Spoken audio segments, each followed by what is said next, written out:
વિદ્યાર્થી મિત્રો, આજે આપણે ચાલુ વર્તમાન કાળ વિશે અભ્યાસ કરીશું.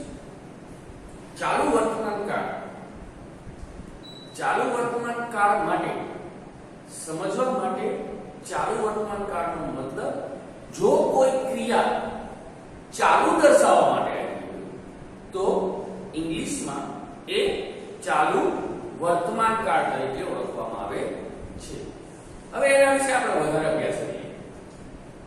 જે ક્રિયા જો કોઈ ક્રિયા અત્યારે ઠીક છે કન્ટિન્યુઅસ માં કરતી હોય એટલે ચાલુ બતાવતી હોય હમણાં જ આ જ સમયે ચાલુ હોય ત્યારે ઇંગ્લિશ અંદર નાઉ એટ ધીસ મોમેન્ટ આવા સેન્ટેન્સ થી જ્યારે વાક્ય બનાવવામાં આવેલું હોય ત્યારે તે ચાલુ વર્તમાન કાળનો નિર્દેશ કરે છે. ફરીથી કહું, જો કોઈ ક્રિયા ચાલુ દર્શાવવામાં આવેલી હોય એટલે કે જો કોઈ ક્રિયા he is playing now તે ક્રિકેટ તે રમી રહ્યો છે, he is playing cricket તે ક્રિકેટ રમી રહ્યો છે, તો તે ક્રિયા ચાલુ દર્શાવવામાં આવી છે એટલે અત્યારે થઈ રહી છે એ ક્રિયા, તો એના માટે તેને ચાલુ વર્તમાન કાળ. હવે એના માટેની વાક્ય રચના શું છે? તો વાક્ય રચનાની અંદર મેં તમને કાલે કીધું કે સાદો વર્તમાન કાળ અને ચાલુ વર્તમાન કાળ આ બંને અલગ અલગ ટેન્સ છે, અલગ અલગ કાળ છે. સાદા વર્તમાન કાળની અંદર એક વિચાર નથી આવતા, પણ ચાલુ વર્તમાન કાળની અંદર વાક્ય રચના અનુસાર એ is are plus ing એટલે કે જે ક્રિયાપદ છે એની સાથે એના પ્રત્યય સાથે વર્તમાન કૃદંત એટલે કે ing વાળું રૂપ. એક્ઝામ્પલ તરીકે ગો હોય તો ગોઈંગ થાય, પ્લે હોય તો પ્લેઇંગ થશે, રીડ હોય તો રીડિંગ થશે, ઈટ હોય તો ઈટિંગ થશે. અહીંયા મેં એક્ઝામ્પલ. હવે ફરીથી આપણે એવો પ્રશ્ન થશે કે કયા વર્બ ની પાછળ ing ને કેવી રીતે લગાડવામાં આવશે? તો આપણે નાના ધોરણમાં પણ શીખી ગયા છે કે ક્રિયાપદને અંતે જ્યારે ઈ, ફરીથી બોલું છું, ક્રિયાપદને અંતે જ્યારે ઈ આપેલો હોય તો ઈ ની જગ્યાએ એટલે કે ઈ નીકળી જશે, ઈ ની જગ્યાએ એટલે કે ઈ નીકળી ing પ્રત્યય લગાવવામાં આવશે. જેમ કે ઉદાહરણ તરીકે લવ LOVE લવ, તો લવ ની પાછળ ઈ શબ્દ વપરાયો છે, LOVE લવ ની પાછળ ઈ શબ્દ વપરાયો છે, તો એના માટે લવિંગ શબ્દ વપરાશે LOVING. એ જ પ્રમાણે WRITE રાઈટ ને લખવું, તો રાઈટ શબ્દની પાછળ પણ ઈ શબ્દથી વપરાયો છે, તો એમાં પણ ઈ નીકળી જશે એટલે કે સ્પેલિંગ બનશે WRITING રાઇટિંગ. એના પછી તો ફરીથી આવો પ્રશ્ન થાય કે જે વર્બની પાછળ ઈ ન હોય ત્યારે શું કરવું? તો ક્રિયાપદને અંતે વ્યંજન હોય, વ્યંજન અને સ્વર જે છે એ આપણે શીખી ગયા છે. વ્યંજન કેને કહેવાય અને સ્વર કેને કહેવાય? તો કે નાના ધોરણમાં આપણે શીખી ગયા છે કે a e i o u હોય એ સ્વર છે, બાકીના જે આલ્ફાબેટ છે એ બધા વ્યંજન છે. તો ક્રિયાપદને અંતે વ્યંજન હોય એટલે કે a e i o u સિવાયનો શબ્દ આપેલો હોય ક્રિયાપદને અંતે એટલે કે છેલ્લો અક્ષર, તે ક્રિયાપદને અંતે જ્યારે વ્યંજન હોય અને વ્યંજન પહેલા સ્વર આપેલો હોય. ફરીથી કહું છું કે ક્રિયાપદને અંતે જ્યારે વ્યંજન હોય અને વ્યંજન પહેલા સ્વર આપેલો હોય ત્યારે વ્યંજન સ્વર વ્યંજન એટલે કે પહેલા છેલ્લો શબ્દ વ્યંજન હોય, એની આગળ સ્વર હોય, પાછો વ્યંજન હશે, ત્યારે જે વ્યંજન છે છેલ્લો અક્ષર વ્યંજન છે તે બેવડાશે એટલે કે ડબલ આવશે. એક્ઝામ્પલ તરીકે સ્વિમ છે, SWIM સ્વિમ. તો આપણે ખબર છે કે SWIM તો એમાં m જે છે ઈ વ્યંજન છે, એની આગળ છે SWI એટલે કે I જે છે એ સ્વર છે અને SW જે છે ઈ વ્યંજન છે. તો SWIM એમાં m જે છે ઈ વ્યંજન, I જે છે એ સ્વર અને W જે છે એ વ્યંજન થઈ જશે. તો એમાં m જે છે એ બેવડાશે એટલે કે બે વાર આવશે. SWIMMING. એ પ્રમાણે SIT ત્રણ વર્ષ સ્પેલિંગ બનેલો છે. તો SIT તો અહીંયા છેલ્લો શબ્દ જે છે ઈ ટી છે એટલે કે વ્યંજન છે, એની આગળ I જે છે એ સ્વર છે અને S એ પ્રતિવ્યંજન આવી જશે. તો અહીંયા SITTING સિટિંગ, ટી જે છે એ બેવડાવો. મિત્રો આ જે છે એ સાદા ચાલુ વર્તમાન છે, ચાલુ વર્તમાન કાળ નો. મિત્રો હવે આપણે ચાલુ વર્તમાન કાળના નકાર વાક્ય વિશે અભ્યાસ કરશું. થોડી વાર પહેલા આપણે સમજ્યા કે ચાલુ વર્તમાન કાળના એફર્મેટિવ સેન્ટેન્સ એટલે કે હકાર વાક્ય વિશે ની વાક્ય રચના, એના ing વાળા રૂપ કેમ મુકાય. હવે એ જ પ્રમાણે નકાર વાક્ય વિશે ચાલુ વર્તમાન કાળના નકાર વાક્ય મેં અહીંયા થોડા એક્ઝામ્પલ લખેલા છે, પછી આપણે હોમવર્કમાં ની પ્રેક્ટિસ કરશું. The passengers are shouting. મુસાફરો બૂમો પાડી રહ્યા છે. હવે એ વાક્ય હકાર વાક્ય છે એટલે કે એફર્મેટિવ સેન્ટેન્સ છે. જો આપણે નેગેટિવ સેન્ટેન્સમાં કન્વર્ઝન કરવું હોય તો the passengers are not shouting એટલે કે નકારણી. અહીંયા જે સહાયકારક ક્રિયાપદ આપેલ છે, આપણે બધાને ખ્યાલ છે કે ચાલુ વર્તમાન કાળમાં સહાયકારક ક્રિયાપદ જે છે એ am, is અને are હોય. તો જે સહાયકારક ક્રિયાપદ આપેલ છે આપણે are, એ સહાયકારક ક્રિયાપદની પાછળ આપણે નોટ મૂકી દઈશું એટલે આ વાક્ય બની જશે નકાર. પછી અહીંયા am નોટ આવી શકે, is નોટ આવી શકે, are નોટ આવી શકે. બીજો example, Naveen is riding a scooter. તો Naveen is not riding a scooter. Naveen scooter ચલાવી રહ્યો છે, નવીન સ્કૂટર ચલાવી રહ્યો નથી. તો એ નકાર વાક્ય. હવે આપણે એના વાક્યને સમજીએ તો કે am, is, are જે ચાલુ વર્તમાન કાળના સહાયકારક ક્રિયાપદો છે. આપણે કાલ સાદા વર્તમાન કાળમાં શીખ્યા હતા કે સહાયકારક ક્રિયાપદનો મતલબ શું છે? જે ક્રિયાને મદદ કરવા માટે જે વર્બ વપરાય છે એને સહાયકારક ક્રિયાપદ તરીકે ઓળખવામાં આવે છે. તો am, is, are plus not. Not એટલા માટે આપણે મૂકીએ છીએ કે આ વાક્ય નકાર છે. આપણને ખ્યાલ છે કે નકાર વાક્યની અંદર નોટ શબ્દનો ઉપયોગ કમ્પલસરી કરવામાં આવશે. પ્લસ વર્તમાન કૃદંત. વર્તમાન કૃદંતનો મતલબ ing વાળો, ing એટલે કે ફરીથી પાછું આપણે આગળ શીખ્યા હતા કે ગો હોય તો ગોઈંગ થઈ જશે, રીડ હોય તો રીડિંગ થઈ જશે. એ વર્તમાન કૃદંત કહેવાશે. અહીંયા થોડી વિશેષ નોંધ પણ લખેલી છે. જે વિશેષ નોંધની અંદર શોર્ટ ફોર્મ ટૂંકા રૂપો એટલે કે is not છે તેનું શોર્ટ ફોર્મ થાય isn't. are not છે તેનું શોર્ટ ફોર્મ થશે aren't. એ જ પ્રમાણે am not છે તેનું શોર્ટ ફોર્મ થશે aren't.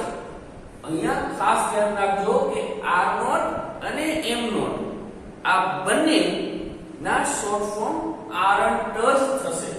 આ જ વસ્તુ પાછી આપણે ક્વેશ્ચન ટેગમાં પણ ઉપયોગી છે. ક્વેશ્ચન ટેગ નામના વાક્ય જે આવે છે આપણે નોંધમાં શીખી ગયા છે કે એમાં પણ ઉપયોગી બનશે. તો હવે આપણે થોડાના એક્ઝામ્પલ સમજીએ.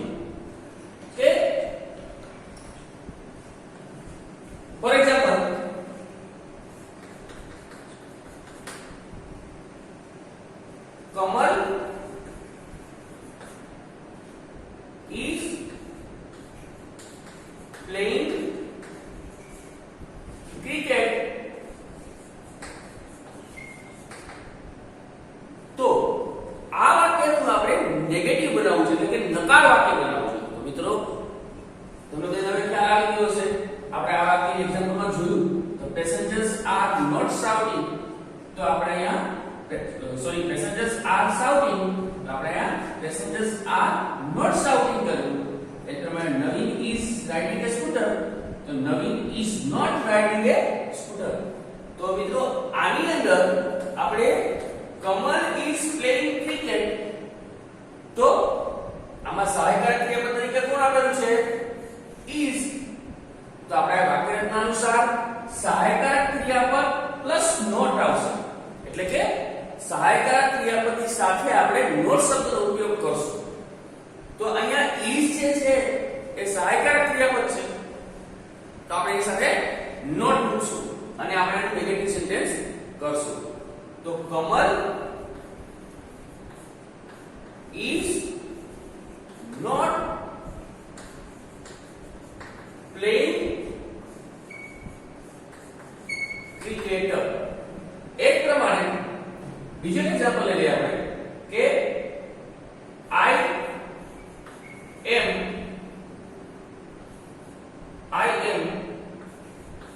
playing cricket. હું ક્રિકેટ રમી રહ્યો છું. તો મિત્રો આમાં પણ ઈ થશે. આમાં પણ સહાયકારક ક્રિયાપદ તરીકે આપણે તેનો ઉપયોગ કરશું. એમ છે તો એમની પાછળ આપણે નોટ લગાડીશું. સહાયકારક ક્રિયાપદ પ્લસ નોટ વાક્ય રચના મુજબ. પછી વર્તમાન કૃત તો આપેલું છે પ્લેઇંગ, જેમ આમાં પ્લેઇંગ આપેલું હતું આમાં પ્લેઇંગ આપેલું છે. તો આપણે આનો આન્સર આવશે I am not playing cricket. એ જ પ્રમાણે હવે આપણે આર વાળું એક્ઝામ્પલ લઈએ. They are playing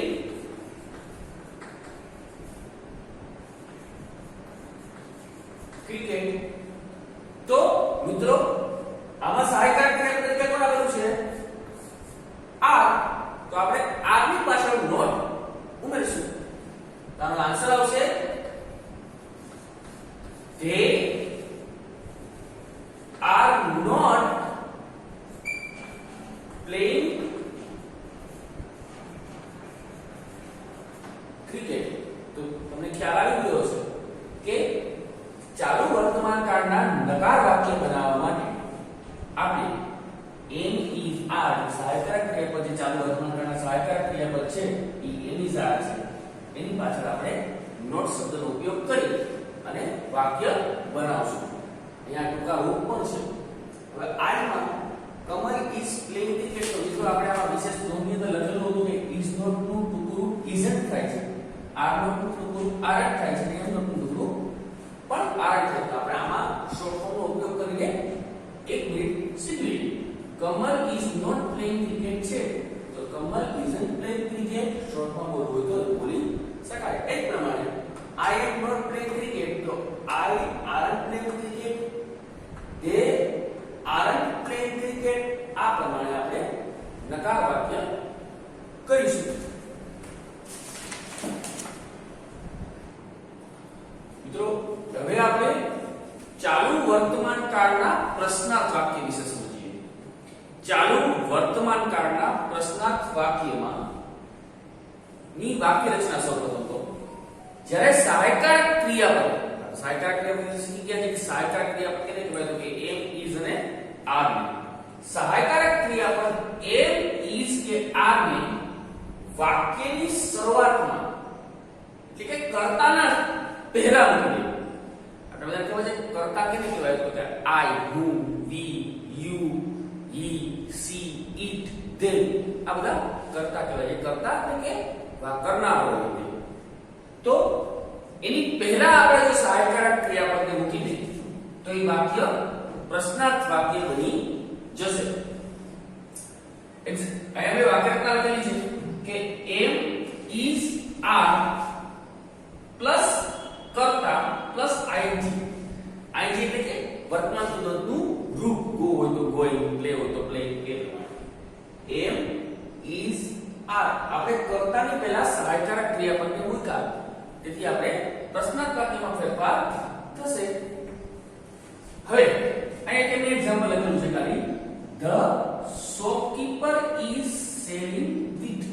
દુકાનદાર ઘઉં વેચી રહ્યો છે. તો આમાં સહાયકારક ક્રિયાપદ તરીકે કોણ છે? તો કે ઇઝ છે. તો આપણે ઇઝ ને કર્તાના સ્થાને લેશું, પહેલા લેશું. તો ઇઝ ધ શોપકીપર, પછી સહાયકારક ક્રિયાપદ પહેલા, પછી કર્તા, પછી આઈએનજી વર્ગ એટલે કે વર્તમાન પદનું રૂપ, પછી અન્ય શબ્દ. તો is the shopkeeper selling wheat. આ થઈ ગયું પ્રશ્નાર્થ વાક્ય. હવે આપણે આના એક્ઝામ્પલ સમજીએ. Ram is going to school.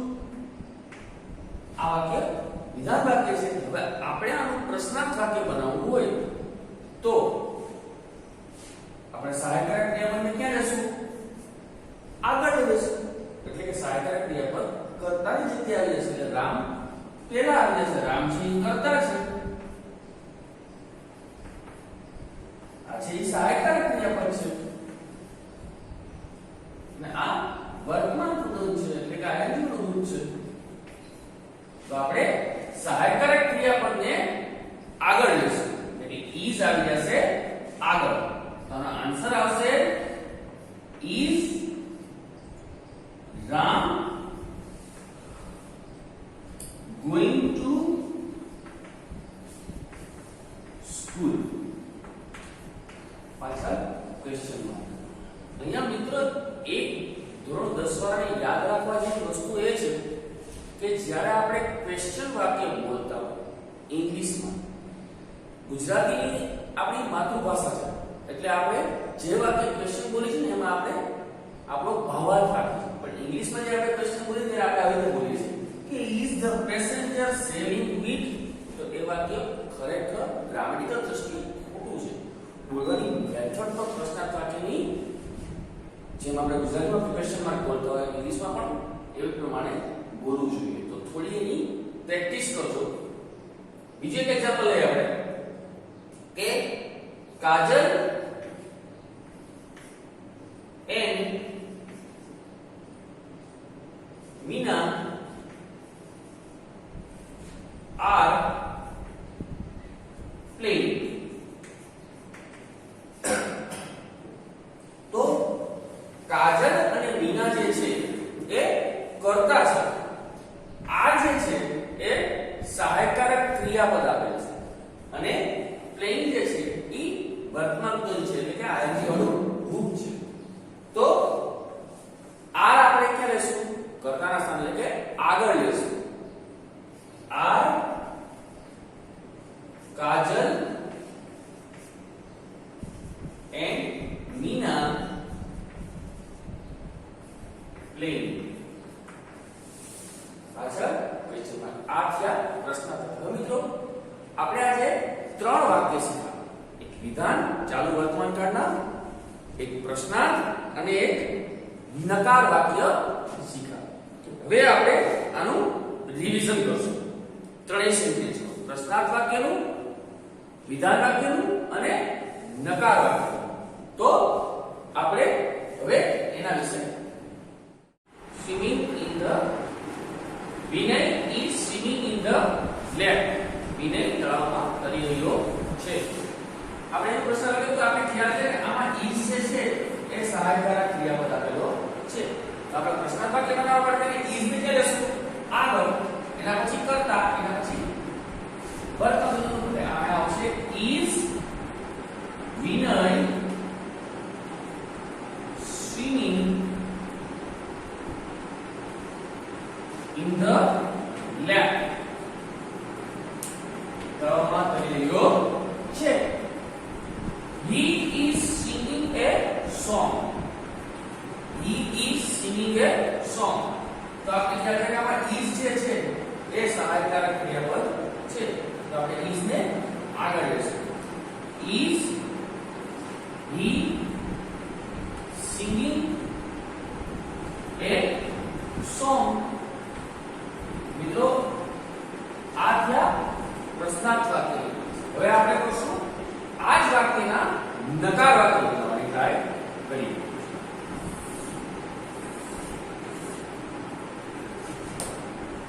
નકાર વાક્ય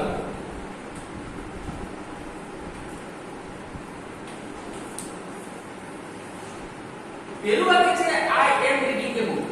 હવે નકાર વાક્ય કરવું હોય તો આગળ આપણે વાક્ય વાક્યરચના વિશે સમજી ગયા છે. પહેલા કર્તા આવે, પછી સહાયકારક ક્રિયાપદ આવશે, પછી નોટ આવશે અને પછી વર્તમાન પદનો રૂપ આવશે. એટલે આમાં કર્તા તરીકે I છે તો એના પછી આપણે જોઈશે am એ સહાયકારક ક્રિયાપદ છે તો આપણે am ની બાજુમાં નોટ નો ઉપયોગ કરશું. એટલે આ વાક્ય બનશે I am not reading a book. ફરીથી કહું છું કે કર્તા પછી સહાયકારક ક્રિયાપદ પછી નોટ reading a book. તો આ વાક્ય બનશે I am પછી આવશે નોટ સહાયકારક ક્રિયા પછી નોટ reading a book. આ બની ગયું નકાર વાક્ય. એ પ્રમાણે હવે અહીંયા they are learning grammar છે તો અહીંયા they છે એ કર્તા છે, are છે એ સહાયકારક ક્રિયાપદ આપેલો છે તો they are not learning grammar. શું છે? they are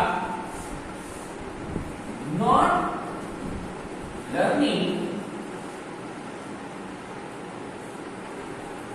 grammar.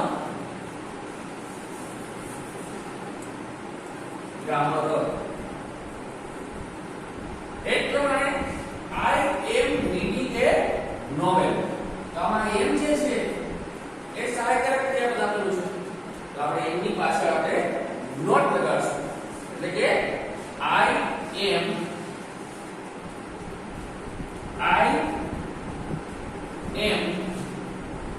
not reading a novel. Reading a novel. Vinay is swimming in the lake. આમાં is જે છે એ સહાયકારક ક્રિયાપદ આપે છે અને વિનય જે છે એ કર્તા છે તો આપણે સહાયકારક ક્રિયાપદની પાછળ નોટનો ઉપયોગ કરશું. એટલે કે વિનય is not swimming